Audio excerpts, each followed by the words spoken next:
والنهارده هنبتدي الحلقة بنصيحة بسيطة خالص، لكن ممكن تنفعنا كتير. بيجي الليمون أخضر قوي زي ما احنا شايفينه بالشكل ده، وناشف جدا، وبيبقى صعب علينا ان احنا نعرف نطلع منه اي عصير ليمون، وبياخد مجهود جامد قوي.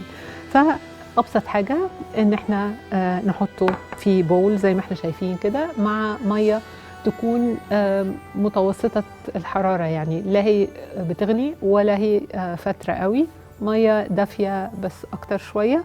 وبنسيب الليمون فيها فترة صغيرة، حوالي 5 دقايق أو 10 دقايق، وبعد كده بنقدر نطلع منه عصير أكتر، بيبقى أطرى وأسهل في العصر.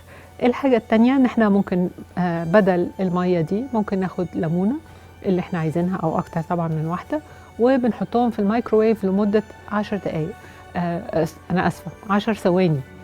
مدة 10 ثواني، 10 دقايق طبعا هينفجر يعني. 10 ثواني. ده برضو بيدينا نفس المفعول، إن هو بيطرى وبنقدر نعصره بطريقة أفضل.